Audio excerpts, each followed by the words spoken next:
అందరూ నమస్కారం. నేను చంద్రబాబు నాయుడు గారిని వెనకేసుకు రావట్లా, లోకేష్ని వెనకేసుకు రావట్లా. కానీ చాలా ప్రాక్టికల్గా పూర్వకాలంలో మన పెద్దలు ఏదైతే ఫాలో అయ్యారో నేను అది సింపుల్గా చెప్తాను.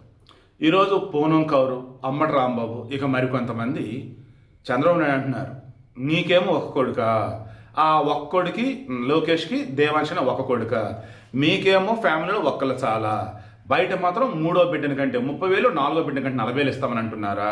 అంటే జనాన్ని కుప్పలు కనాలి, వాళ్ళేమో హెల్త్ ఇష్యూస్, ఆ ఇష్యూస్, ఈ ఇష్యూస్ ఇబ్బందులు పడుతూ ఉండాలి. మీ ఇంట్లో మాత్రం ఒక్కళ్ళే ఉండాలి, 1000 కోట్లు ఆస్తున్నా హ్యాపీగా మీరు ఉంటారు, అంతేనా అని అంటున్నారు. చిన్న లాజిక్.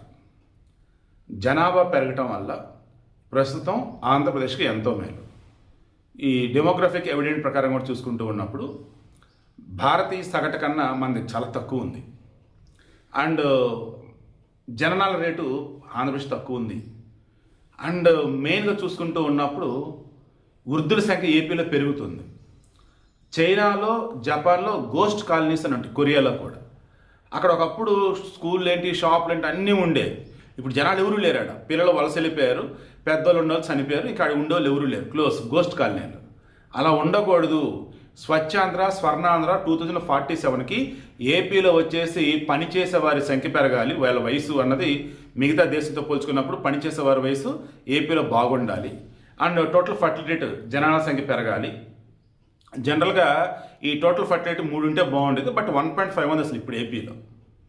అదే మళ్ళీ ఉత్తరాంధ్రలో, ఉత్తర భారతదేశంలో 2.5 అబోవ్ ఉందన్నమాట. సో దానివల్ల ఏమవుతుంది, ఇప్పుడు పార్లమెంట్ సీట్లు తగ్గబోతున్నాయి. ఇప్పుడు ఏపీలో బ్రహ్మాండ పెట్టుబడులు వస్తున్నాయి, ఉపాధి కల్పన ఉంది, ఉద్యోగ అవకాశాలు ఉన్నాయి, ఉమ్మడి కుటుంబాలు చక్కగా ఊళ్ళలోనే ఉండొచ్చు, పెళ్లించుకొని అక్కడే ఉండొచ్చు, అక్కడే జాబ్లు వస్తాయి.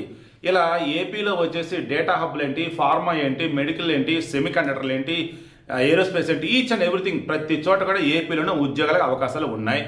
సంక్షేమపరంగా ప్రభుత్వం నుంచి అందాల్సిన మొత్తం అందుతున్నాయి. బిడ్డ పుట్టగానే మూడో బిడ్డ పుడితే 30,000, నాలుగో బిడ్డ పుడితే 40,000 ఇస్తామని అంటున్నారు. వారికి మరలా ఐ థింక్ 5 years వచ్చేంత వరకు నెలకు మళ్ళీ 1,000 రూపాయలు ఇస్తామని అంటున్నారు. ఇంకా ప్రపోజల్ మొత్తం రెడీ చేస్తున్నారు. స్కూల్కి కనుక పంపితే 15,000 అన్నారు కదా, ఇప్పుడు దాన్ని మరలా పెంచబోతున్నారు. అండ్ పిల్లలకు 18 సంవత్సరాలు వచ్చేంత వరకు ఉచిత విద్య, ఉచిత వైద్యం అంటున్నారు. అండ్ తల్లులకు ప్రస్తుత సెలవులు 12 నెలలు, తండ్రులకు వచ్చేసి ప్రస్తుత సెలవులు వచ్చేసి 2 నెలలు.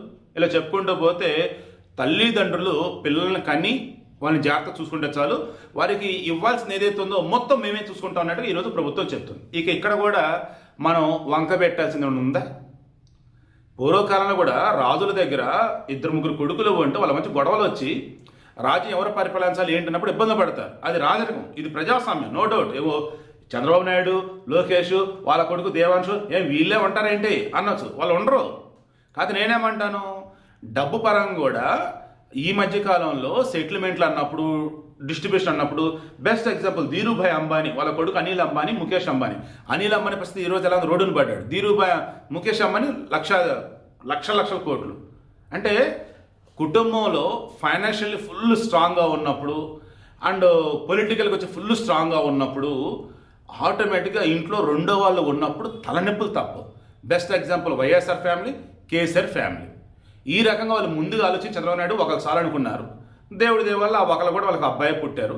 అమ్మాయి పుడితే మళ్ళీ వాళ్ళ అబ్బాయి కోసం ఆగేవాళ్ళేమని, ఆ వేళ తప్ప వేరేది కాదు. అమ్మాయి అయినా అబ్బాయినా ఒక్కసారి అనుకుంటే హ్యాపీ, తిరిగేలేదు. కానీ అమ్మాయి పుడితే ఖచ్చితంగా అబ్బాయి కోసం ట్రై చేస్తూ ఉంటారు. అవునన్నా కాదన్నా వారసుడు అంటే ఇప్పటికీ మన దగ్గర వచ్చేసి అబ్బాయి అన్నట్టుగా ఉన్నారు. కూతురు బంగారమే, దేవత, నో డౌట్. బట్ పెళ్లి తీసుకుని వేరే చోటుకి వెళ్ళిపోయింది కదా, అందుకని కొడుకని వాడు ఇక్కడే ఉంటాడు కాబట్టి వారసుడు అన్నట్టుగా అంటారు.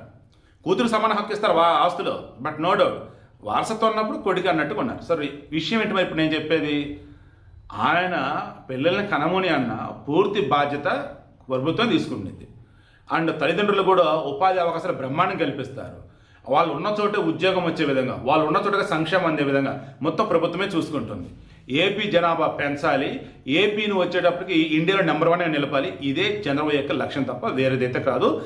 కిరణ్ బేడి కావచ్చు, ఒక డాక్టర్ శివరంజన్ కావచ్చు, ఇందాక పూనం కౌరు కావచ్చు, ఎవరైతే ఈరోజు మీ ఇంట్లో మాత్రం అంబటి రాంబాబు, మీ ఇంట్లో మాత్రం ఒక్కళ్ళు, జనం ఇంట్లో మాత్రం 100 మంది ఉండాలంటున్నారు, ఎవరైతే అన్నారో 100 మంది అనలేదు. అలా అని చెప్పి మేము డిమాండ్ కూడా చేయాలి. ఉంటే బాగుంటుంది అన్నది ఆలోచించి, ఒకప్పుడు ఉమ్మడి కుటుంబాలు ఉన్నప్పుడు ఎంత గొప్పగా ఉండేది, అలా ఇప్పుడు కూడా ఉండాలని ఉంటున్నాడు. ఇప్పుడు వచ్చేసి ఓలలో కొంతమంది, సిటీస్లో కొంతమంది ఉన్నారు. అగైన్ ఓలకి వెళ్ళే విధంగా సిచ్యువేషన్ రాబోతుంది. ఎందుకంటే బోర్డుని కంపెనీలు వస్తాయి ఓల దగ్గరే. అది అనమాట చంద్రబాబు యొక్క మెయిన్ ఉద్దేశం.